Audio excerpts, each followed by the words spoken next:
नमस्कार दोस्तों, आप देख रहे हैं सरल न्यूज, भारत का सबसे सर्वाधिक खबरों वाला चैनल जो आपको देता है देश विदेश की सच्ची खबरें सबसे पहले सरल न्यूज पर मिलती हैं। आइए आगे बढ़ते हैं आज की मुख्य खबर की ओर।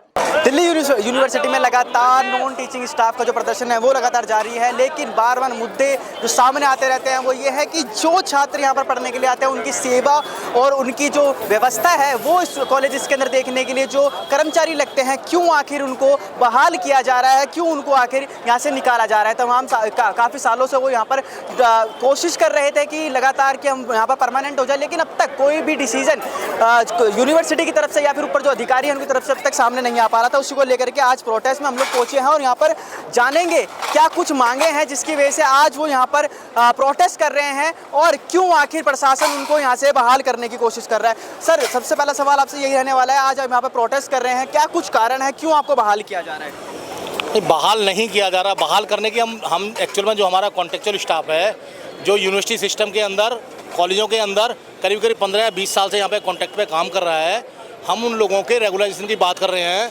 जो कोर्ट के डिसीजन आ रखे हैं और नेवल सुप्रीम कोर्ट का भी डिसीजन है कि जिस कर्मचारी को एक संस्थान में 10 साल काम करते हुए हो गए हैं और वो कार्य रेगुलर प्रकृति का है तो उन सबको रेगुलर होना चाहिए। हम उन चीज़ों की डिमांड कर रहे हैं। 20 साल हो गए, 20 साल में आदमी बचता जाए, 20 साल से जो आदमी यहाँ पे काम कर रहा है, यहाँ पे पोस्टें खाली पड़ी है, उनको भरा जाए वहाँ पे, ये डिमांड कर रहे हैं हम लोग। लेकिन आप कभी वाइस चांसलर के पास गए हों इस मांगों को लेकर के अपनी? हाँ, वाइस चांसलर के पास ही गए हैं। वाइस चांसलर ही हमारा एग्जीक्यूटिव है, वो होता है, उसको हम चिट्ठियाँ लिखते हैं। वीसी साहब ने एक मीटिंग भी करी थी 10 जून को हमारे साथ। उस मीटिंग में उन्होंने माना भी था कि इन प्रिंसिपल आपकी जो डिमांड है वो जायज़ है, लेकिन टिल टुडे उनका इम्प्लीमेंटेशन कुछ नहीं हुआ है, जिसके लिए हम लोग धरना दे रहे हैं। कोई उनकी तरफ से कोई आश्वासन आपको मिला हो अब तक? उन्होंने 20/6/2025 को एक लेटर हमें भेजा था जो एस्टेब्लिशमेंट की तरफ से आया था। उसमें उन्होंने लिखा है कि आपकी जो मांगे हैं उनको हम रिजॉल्व करने की जल्दी से जल्दी प्रयास कर रहे हैं। जो यूनिवर्सिटी लेवल की डिमांड है उनको रिजॉल्व किया जा चुका है, लेकिन आज तक कोई डिमांड रिजॉल्व नहीं है। जो हमारे हेल्थ सेंटर की मेंबरशिप है, एक हेल्थ सेंटर होता था जिसमें हम यूनिवर्सिटी में जो कॉलेजेस हैं उनके कर्मचारी भी उससे दवाइयाँ लेते थे, उनको नहीं दी जा रही है, आज भी नहीं दी जा रही है। तो हम कैसे माने उन्होंने रिजॉल्व कर दिया है? रिजॉल्व तो कुछ भी नहीं हुआ है। हमारा जो स्टूडेंट का कोटा बढ़ा है, स्टूडेंट बढ़ने से जो ईडब्ल्यूएस के तहत हमारी कर्मचारी की पोस्टें थी, ओबीसी एक्सपेंशन के तहत कर्मचारी की पोस्टें थी, या जो कुछ भारत सरकार में पे स्केल हमारे सेक्शन ऑफिसर सीनियर स्टूडेंट को मिल रहे हैं, वो उसकी डिमांड हमने यहाँ पे की थी। तो वो सब चीज़ें नहीं हो रही हैं और नए नए काम ये लोग कर रहे हैं। नेक्सस डेवलप हो रखा है, यहाँ भर्ती नेक्सस है यूनिवर्सिटी के अंदर। 18-20 कर्मचारी हमारे जो अरविंदो कॉलेज में काम कर रहे थे, बहुत लंबा टाइम उन बेचारों को हो गया था वहाँ पे काम करते हुए, कोई लैब में, लाइब्रेरी में, मिनिस्टर में काम कर रहे थे, उन सबको निकाल दिया, अपने चाहते कर्मचारी लाकर भर्ती कर दिए। 1 महीने के अंदर सारा प्रोसेस, 2 तारीख तक नोटिफिकेशन, 14 को भर्ती, इस तरह करके कर दिया, फटाफट 14 को पेपर किया। कहा यह भी जा रहा है कि जो अभी कर्मचारी यहाँ पर काम कर रहे थे वो काफ़ी ज़्यादा देखने को मिल रहा था कि छुट्टियाँ ज़्यादा हो रही थी, इसकी वजह से यहाँ पर ये लोग चेंजिंग भी लेके आ रहे थे। नहीं, वैसा कुछ नहीं है। कर्मचारी एक्चुअल में कर्मचारी का तो बड़ा अजीब सिस्टम, हर 6 महीने बाद उनको रिन्यू किया जाता है। हर 6 महीने बाद उनका एक तरह से लेटर मिलता है, उनको इनका एक्सटेंशन मिलती है उनको। हर 6 महीने में अगर 20 साल से किसी कर्मचारी को आप एक्सटेंड करते आ रहे हो, this means he is a very good worker. अगर 6 महीने में उसको दोबारा एक्सटेंशन दे रहे हो, दिस मीन्स वो अच्छा वर्कर है। तो सारे अच्छे वर्कर हैं, उन सबको सिस्टम में मर्ज होना चाहिए। आप इस मांगों को लेकर के किसी एमपी या फिर किसी बड़े अधिकारी के पास? नहीं, अभी हम यूनिवर्सिटी से बाहर नहीं निकले हैं। अभी हमने, क्योंकि हमारा घर है ये कॉलेज, हम सब परिवार, एक परिवार है हमारा। अभी तक हमारी सोच यही है कि हम जो डिमांड यहाँ पे वीसी साहब से कर रहे हैं या रजिस्ट्रार या दूसरे अधिकारी उन सबसे कर रहे हैं, उन सबको चाहिए कि एमिकेबली बातचीत के द्वारा इन सब समस्याओं का समाधान किया जाए। दिल्ली इलेक्शन से पहले सरकार ने ये वादा किया था कि जितने जो अभी परमानेंट वो कर्मचारी नहीं है, जीतने के बाद में हम कुछ समय के अंदर ही उनको परमानेंट कर देंगे, लेकिन अब तक ऐसा कुछ भी देखने को नहीं मिल रहा। उनको लेकर क्या? नहीं, दिल्ली सरकार का कल मैंने एक नोटिस देखा है जिसमें दिल्ली की माननीय मुख्यमंत्री ने एक नोटिस निकाला है। उसमें लिखा है उन्होंने लिस्ट मांगी है कंसर्न डिपार्टमेंट से, जो भी आपका डेली वेजर है, कॉन्ट्रेक्चुअल है, एडोक, आउटसोर्स जो भी काम कर रहे हैं, उन सब की लिस्ट सेक्रेटरीट को दी जाए। तो मुझे लग रहा है कि उन लोगों ने प्रयास शुरू कर दिया, लेकिन अभी दिल्ली यूनिवर्सिटी नहीं कर रही है। तो हम दिल्ली यूनिवर्सिटी से भी यही डिमांड कर रहे हैं कि कॉन्ट्रेक्चुअल की एक लिस्ट बना करके, इनके पास ऑलरेडी लिस्ट है, इन सबको रेगुलर इनका नियमितीकरण कैसे किया जाए, इस दिशा में कार्य करना शुरू करें। आखिरी सवाल, ये जो प्रोटेस्ट है आपका, ये कितना और आगे चलने वाला है अगर आपकी मांगों पर जो प्रशासन है वो कोई उचित कार्रवाई नहीं करता है तो? अभी ये 3 दिन का दिया हुआ है हमने। 10 तारीख को 3 बजे हम एक मीटिंग बुलाएंगे। अपनी मीटिंग में या तो यहीं पे डिसाइड करेंगे या एक यूनियन की वर्किंग कमेटी होती है उसमें डिसाइड करेंगे। अगर ये लोग हमारी बात नहीं मानेंगे तो इस धरने को आगे बढ़ाया जाएगा, प्रोटेस्ट आगे बढ़ाएंगे। ठीक है सर, क्या कुछ कहेंगे सर आज की इस प्रोटेस्ट को लेकर के? सर्वप्रथम आप इस धरने पे आए, आपका बहुत बहुत धन्यवाद। हमारा 14 मई से धरना चल रहा जो है, 10 तारीख को वाइस चांसलर साहब और उनकी पूरी टीम और यूनिवर्सिटी के जितने अंदर बैठे हुए अधिकारी, JR, AR सब, और यहाँ तक एग्जीक्यूटिव अपना जो इंजीनियरिंग ऑफिस का है वो भी बैठे थे यहाँ पे जो है। 10 जून को इन्होंने हमारे साथ मीटिंग की। इन्होंने बोला ये सारे काम हो जाएगा, वाइस चांसलर साहब ने बोला कि ये भी हो जाएगा, ये भी हो जाएगा, ये भी, इसको मैं देखूंगा, सब हो गया जो है। 10 जून से आगे 26 जून हम 16 दिन धरने पर रहे। बीच बीच में हम करते रहे क्योंकि हमने कॉलेज में एग्जाम चल रहे थे, हम एग्जामों को भी देखते रहे, धीरे धीरे अपने धरने को बढ़ाते रहे बिल्कुल जो है। बीच बीच में क्योंकि गर्मी का सीजन भी था और बीच में 2 दिन के गैप भी था ताकि कर्मचारी छुट्टी ना मारे हमारा जो है। लेकिन 16 दिन के बाद 10 तारीख के लेकर 26 के में 16 दिन के बाद ये लेटर हमको लिख के दे रहे हैं कि तुम्हारे सारे मैटर जो है पाइपलाइन के अंदर है। पता नहीं कौन सी पाइपलाइन है 16 दिन में जो है। और हमारे वाइस चांसलर साहब और हमारे रजिस्ट्रार साहब को सब पता है कि हम धरने पे बैठे हैं। और इनको ये भी पता है, हमने मंच के माध्यम से बोला कि 3 जुलाई को SOL के एग्ज़ाम ख़त्म हो जाएंगे। मैं आपसे रिक्वेस्ट करूँगा कल आप मॉर्निंग में आना, हमारा हजूम देखना, क्योंकि अब कॉलेज के अंदर सारे एग्ज़ाम ख़त्म होगा और एडमिशन की स्टार्टिंग है। आपके मीडिया के चैनल के माध्यम से बता रहे कि हमने एग्ज़ाम को कोई बाइकआउट नहीं किया, सारे हमारे कर्मचारी एग्जामिनेशन कर रहे थे। आज एग्जामिनेशन खत्म होने के बाद 8 तारीख को पहला दिन था और इतना हजूम था, मैं आपके मीडिया के चैनल के माध्यम से बताना चाहता हूँ। और आपके मीडिया चैनल के माध्यम से अनुरोध भी करूँगा, 26 जून से आज कितनी तारीख हो गई, 8 जुलाई हो गई जो है। अभी तक इन्होंने हमको ये नहीं बताया कि हमने ये काम कर दिए, हेल्थ सेंटर की सुविधा बहाल कर दी, कॉन्ट्रैक्ट के लिए हमने कमेटी बना दी, इनको रेगुलाइज करेंगे जो है। हमारे जितने पेज के लिए जो इन्होंने बोला हमको लिख के दिया है कि जो वहाँ की लड़ाई हो लेके उनके बारे में कोई लेटर तो देते हमको जो है, कुछ नहीं किया जो है। ये हमको देखना चाह रहे हैं, हमको तोलना चाह रहे हैं। कल अगर हमारी नफरी ज़्यादा हुई, आपके मीडिया के चैनल के अंदर हमारी रैली यहाँ से लेकर गेट नंबर 1 तक जाएगी जो है। हमारे आपसे अनुरोध है इस दरी के माध्यम से जो है कल भी आप आए और मैं आपका दिल की गहराई से अभिनंदन करता हूँ, आपका धन्यवाद करता हूँ कि आप बिना स्वार्थ के जो हमारे बीच में है। धन्यवाद। दिल्ली यूनिवर्सिटी के कौन कौन से स्टाफ है जो यहाँ पर आज प्रोटेस्ट में आपके साथ शामिल हुए हैं? हमारे दिल्ली यूनिवर्सिटी में जितने भी कर्मचारी हैं, चाहे मेरा क्लास 4 का साथी है, चाहे मेरा लाइब्रेरी का साथी है, चाहे मेरा लेबोरेटरी का साथी है, चाहे मेरा एडमिन का साथी है जो है, सारे दिल्ली यूनिवर्सिटी के जितने कॉलेज उसके कर्मचारी हमारे साथ धरने में पार्टिसिपेट किया उन्होंने। और मैं आपके मीडिया के चैनल के माध्यम से उन सबको मैं सैल्यूट करता हूँ, धन्यवाद करता हूँ कि उन्होंने जो डूकू की काल, जो डूकू को चंदा देते हैं, उनका सम्मान करते हुए आज इस धरने में पार्टिसिपेट किया। मैं आपके मीडिया के चैनल के माध्यम से उनको दिल की गहराई से अभिनंदन करता हूँ। सर, कुछ दिन पहले ही जो डूसू के प्रेसिडेंट है रौनक खत्री, वो भी कुछ स्टाफ को लेकर के वाइस चांसलर के ऑफिस के बाहर पहुंचे थे, वहाँ पर भी तमाम बवाल देखने को मिला था। क्या वाइस चांसलर के कानों पे कोई जू नहीं रेंग रही है कि कर्मचारियों की बात नहीं सुन पा रहे हैं? नहीं, वाइस चांसलर पता नहीं क्या सोच के बैठे हुए हैं। वाइस चांसलर को चाहिए जो भी चीज़ें हैं, जो भी लीगली ठीक हैं, उसको फॉलोअप करें। उस कुर्सी पे बैठ करके जो भी लीगली चीज़ें हैं, जो लीगली बनता है, मान लो हम कर्मचारी की डिमांड करते हैं, हमारा काम है डिमांड करना। अगर उनको लगता है ये चीज़ लीगली ठीक है तो लीगली को फॉलो करना चाहिए, लीगली चीज़ें फॉलो होनी चाहिए। डिमांड कर्मचारी बहुत सारी करता है, लेकिन जो लीगली होते हैं उसको वाइस चांसलर को फॉलो करना चाहिए। जो भी डिमांड है जहाँ पे भी है वो काम नहीं कर पा रहे हैं, करना चाहिए उनको। उससे उनकी image day by day down हो रही है कर्मचारी की नज़र में। और जो आप क्वेश्चन कर रहे थे कि कौन सा कर्मचारी बैठा है, ऑफिस अटेंडेंट से लेकर सेक्शन ऑफिसर तक हमारे धरने में आ रहे हैं। Library assistant, laboratory assistant, library का प्रोफेशनल असिस्टेंट तक सारा स्टाफ, टोटल स्टाफ जो काम करता है, वो सब परमानेंट लोग भी यहाँ पे आ रहे हैं, कॉन्ट्रैक्टेड लोग भी यहाँ पे आ रहे हैं। तो इससे यूनिवर्सिटी के अंदर कार्य नहीं रुक गया है? यूनिवर्सिटी में तो कुछ लोग हैं जो अभी ड्यूटियाँ कर रहे हैं, लेकिन कॉलेज जितने भी हैं, कॉलेजों में कार्य ठप हो रहा है। अब अभी चले जाओ किसी कॉलेज में जाकर देखो, वहाँ पे पूछो स्टाफ कहाँ, स्टाफ नहीं मिलेगा आपको, धरने पा रहे हैं वो लोग। ठीक है सर, क्या कुछ कहेंगे सर, आज हमारे प्रोटेस्ट में पहुँचे? सर, हम अरविंदो कॉलेज के कॉन्ट्रैक्ट के कर्मचारी थे। अभी थोड़े दिन पहले हमारे कॉलेज में जो सर्विस निकली थी, जो वैकेंसी निकली थी, उसमें एक लेटर के द्वारा प्रिंसिपल ने सभी कॉन्ट्रैक्ट कर्मचारियों की सर्विस ख़त्म कर दी। हम सब 19 साल से कॉलेज में सर्विस कर रहे थे, हम लोगों की सबकी सर्विस ख़त्म कर दी गई। एक हमारे कर्मचारी जो 29 साल से सर्विस पे थे, उनकी भी सर्विस ख़त्म कर दी गई, वो आज हॉस्पिटलाइज हैं। हम सब इतने सालों से सर्विस कर रहे थे, हमारे सबके 5-5, 6-6 मेंबर हमारे साथ जुड़े हुए हैं, हमारे फैमिली वाले सब की हमारे द्वारा ही हम उनकी जीविका अर्पण कर रहे थे, सब बर्बाद हो गया सर। प्रिंसिपल की मनमानी के कारण आज हम जो कुछ भुगत रहे हैं, जो गरीब मार हमारे पे मारी गई है। और सर, जिस तरीके के कर्मचारी लगाए गए हैं आज नवयुक्त, उनको कंप्यूटर ऑन करना तक नहीं आ रहा सर। LLB MA वाले बच्चे हमारे जो निकाल दिए गए हैं, और देखो कैसे कैसे कर्मचारी लगा दिए। जो लगाए गए हैं मात्र 19 20 साल के बच्चे हैं जिनको लगाया गया है, और उन लोगों को निकाल दिया गया है जो आज ओवर एज होकर बैठे हुए हैं सर। सारे ओवर एज हैं, किसी चपड़ासी का भी वैकेंसी के लिए वो अप्लाई करने लायक नहीं रहे हैं। आज सब अच्छी उम्र में आए थे, सब अपनी एलिजिबिलिटी क्राइटेरिया पूरा करके आए थे, सब उन प्रक्रिया को पूरा करते हुए आए थे, जो सरकारी प्रक्रिया थी उनको पूरा करके सब आए थे। सबकी गवर्निंग बॉडी होती है कॉलेज के अंदर, जिसके तहत सबकी वैकेंसियाँ लगी थी, ऐसे ही किसी को नहीं रखा गया था। लेकिन आज उनको निकाल दिया गया है।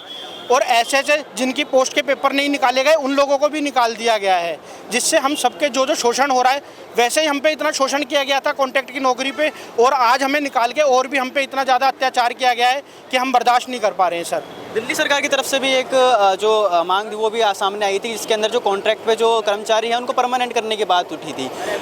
सर दरअसल होता क्या है कि दिल्ली यूनिवर्सिटी को सरकार करती क्या है, ऐसा दिल्ली यूनिवर्सिटी के साथ अत्याचार करती है सरकार कि जब कोई फ़ायदे की बात होती है तो दिल्ली यूनिवर्सिटी को ऑटोनोमस बॉडी बोल के उस फ़ायदे से वंचित कर दिया जाता है। आज जो आप बोल रहे हो कि इनको परमानेंट करने के लिए दिल्ली की मुख्यमंत्री ने बोल दिया है, कल को दिल्ली यूनिवर्सिटी क्या बोलेगी कि ये तो दिल्ली यूनिवर्सिटी ऑटोनोमस बॉडी है, हम इसके लिए अपना अधिकार वो नहीं कर सकते। लेकिन अगर कोई कर्मचारी के नुकसान की बात होगी तो चाहे दिल्ली गवर्नमेंट का लेटर आ जाए चाहे सेंट्रल गवर्नमेंट का आ जाए, तुरंत नुकसान कर देंगे वो गवर्नमेंट दिल्ली यूनिवर्सिटी के कर्मचारी का। दिल्ली यूनिवर्सिटी का कर्मचारी इस टाइम पे परमानेंट भी हो चाहे कॉन्ट्रैक्ट पे हो, जितना कुछ भुगत रहा है उससे ज़्यादा कोई नहीं भुगत रहा। आज हम जानते हैं हमारे पास ना यहाँ पे आने के लिए किराए के पैसे भी नहीं हो रहे हैं सर। हम किस किस तरीके से किराए अभी हम उधार पे आ रहे हैं यहाँ पे पैसे लेके, हमारे पास खाने के लिए पैसा नहीं है कि हमने दोपहर में जाके हमने खाना खाया हो। हमारी तनख्वाह रोकी हुई है, जो कि कितनी आप सोचो कि कैसे आदमी का घर चलेगा। हर पे किसी में आज की डेट में कोई छोटा सा टीवी ले लेता है, जूते भी कुछ भी ले लेता है, अपना ले लेता है, वो बेचारा मोबाइल से ले लेता है, उसकी EMI बनवा लेता है। हमारे पास कुछ भी नहीं है। हम जिस तरीके से आ रहे हैं अभी पता लगेगा कि जैसे अभी दिख रहे हैं उस लायक भी नहीं रहेंगे थोड़े दिनों में। कितने साल हो गए सर यहाँ पर काम करते हुए? सर हमें 15 साल हो गए हैं यहाँ पे अरविंदो कॉलेज में काम करते करते, और बाकी जो हमारे साथी थे उनको 29 साल हो गए हैं सर। ठीक है सर, क्या कुछ मांगे हैं अब आप लोगों की? सर हमारी मांग यही है कि क्या हम में ऐसी क्या कमी थी जो हमें निकाल दिया गया है, और उनमें ऐसी क्या अच्छाई थी। जो भी लोग लगे हैं सारे धांधली से लगे हैं, उनके जितने भी लिंक है अगर उनके लिंकों की जांच की जाएगी ना, सबके लिंक प्रिंसिपल के इर्द गिर्द घूमते हैं। प्रिंसिपल के चमचे हैं जिनके इर्द गिर्द उनके लिंक घूमते हैं, उनको उन्होंने लगाया गया है। हम में क्या ऐसी कमी आ गई थी, हमने क्या काम नहीं किया था। कोई अगर हमें दोष था तो हमें बताया जाता कि हमें ये दोष है, हमें एक लेटर दिया जाता, हमारा दोष भी तो सिद्ध किया जाता, कुछ किया जाता। काम हमने अपना पूरा किया, सारा हमसे काम करवाया गया, एक्स्ट्रा हमसे काम करवाया गया। जो हमारे काम नहीं थे ना हमसे वो भी काम कराए गए थे। सर हम ना एक इस तरीके की नौकरी कर रहे थे, बर्तन हम मांज रहे थे, हम बर्तन भी मांज रहे थे, प्रैक्टिकलों में हम बर्तन मांजते। जूते तक हमारे टीचरों के हम लेके जाते थे मोचियों के पास और जूते सिलवाते थे, जो कि हमारा काम नहीं था। और आज हमें निकाल दिया गया है। सारे पढ़े लिखे हैं, अधिकतर MA पोस्ट ग्रेजुएट करी हुई है सारे बच्चों ने। इग्नू के अंदर NCVM में सैटरडे नहीं छोड़ते थे, संडे नहीं छोड़ते थे, ज़बरदस्ती ड्यूटियाँ लगाई जाती थी। तुम्हें संडे को भी आना है, तुम्हें सैटरडे को भी आना है।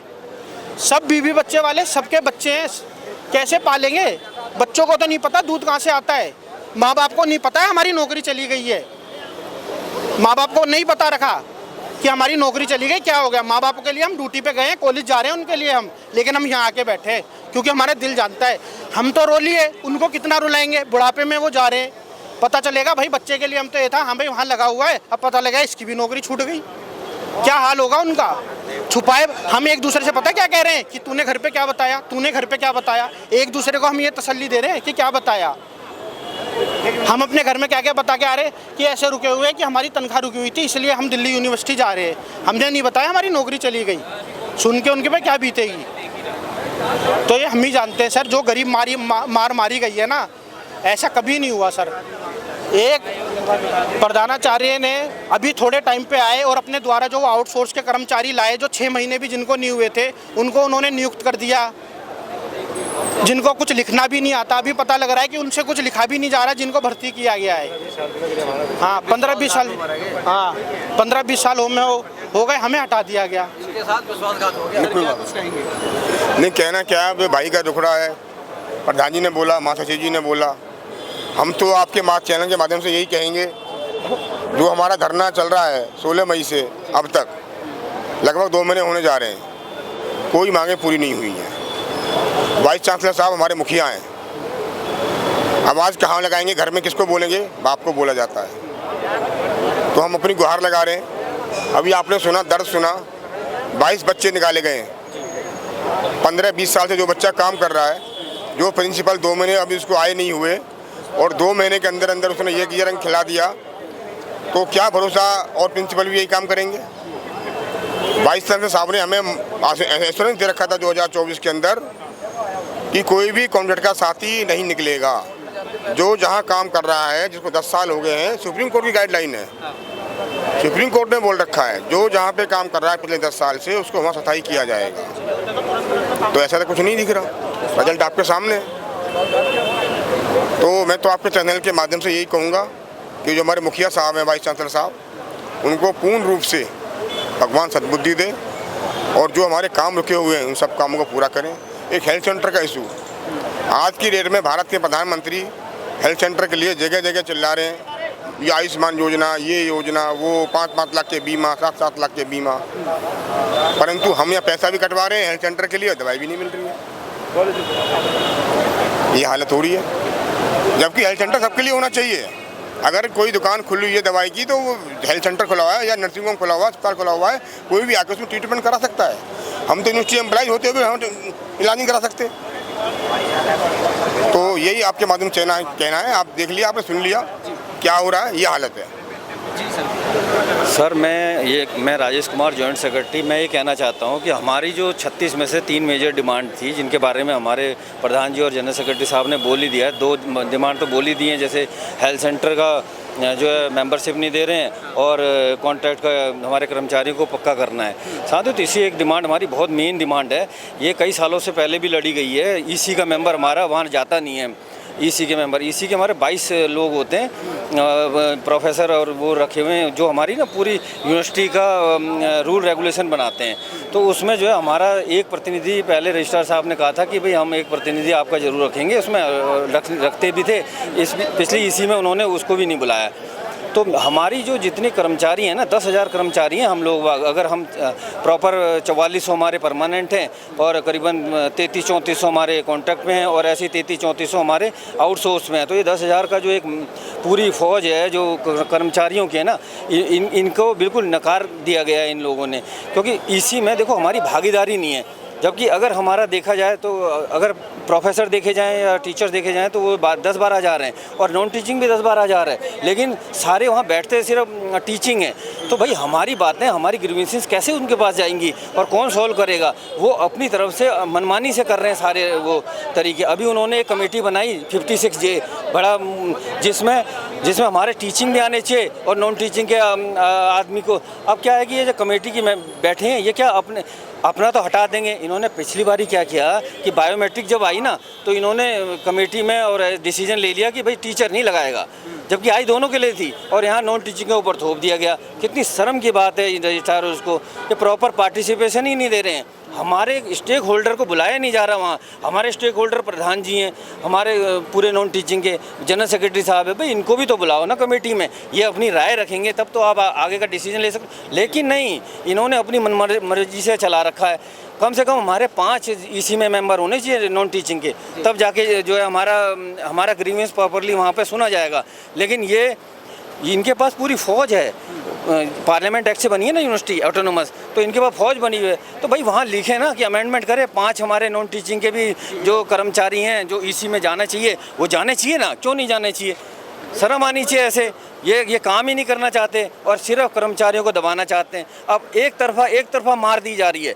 भाई अपनी तरफ से सोचोगे क्या? स्टेक होल्डर से या प्रधान से या हमारे जनरल सेक्रेटरी साहब से आप पूछोगे नहीं क्या कमेटी में उनका हक नहीं है? क्या वो बोलेंगे ना 56J के लिए? आज जो डिसीजन आएगा ना 56J में, टीचर कोई भी नहीं होगा उसमें, फंसेंगे सिर्फ कर्मचारी। भाई निकालोगे तुम कर्मचारी को, क्यों निकालोगे? यहाँ पर धरना तब तक ख़त्म नहीं होगा जब तक ये हमारी मांगे पूरी नहीं होती। धन्यवाद सर। तो यहाँ पर तमाम जो नॉन टीचिंग स्टाफ के जो मेंबर थे उनसे बात करी, कर्मचारियों से बात करी, जिनका साफ तौर पे कहना है कि हमारे को बिना किसी क्या नाम है जांच के या फिर किसी भी तरीके से जो अधिकारी हैं उन्होंने कोई भी बात नहीं कही। उससे पहले ही हमको यहाँ पर जो निकाल के यहाँ पर बाहर खड़ा कर दिया। लेकिन बार बार सवाल यही खड़ा होता है, क्या वाइस चांसलर के कानों पर जूं नहीं रेंग रही है? क्या उनको, इन कर्मचारियों को दर्द नज़र नहीं आ रहा कि ये आज यहाँ पर प्रोटेस्ट करने में मजबूर है? ये वही स्टाफ है जो लगातार छात्रों की सेवा करते हुए यूनिवर्सिटी में नजर आते थे, लेकिन आज ये इतने मजबूर हो चुके हैं कि ये अपनी मांगों को लेकर के आज सड़क पर बैठे हुए हैं। बाकी इस वीडियो को लेकर के आपकी क्या राय है कमेंट सेक्शन जरूर बताएं। देखते हैं सरल न्यूज़। बहुत बहुत धन्यवाद। अब तक के लिए बस इतना ही, फिर मिलते हैं एक ऐसी ही बड़ी खबर के साथ। तब तक के लिए नमस्कार और देखते रहिए सरल न्यूज। सरल न्यूज में बने रहने के लिए हमारे चैनल को फॉलो करें और लाइक करें, सब्सक्राइब करें, बेल आइकन दबाना ना भूलें। अगर आप हमें फेसबुक, ट्विटर या इंस्टा के माध्यम से देख रहे हैं तो हमें फॉलो करें, कमेंट करना ना भूलें। धन्यवाद।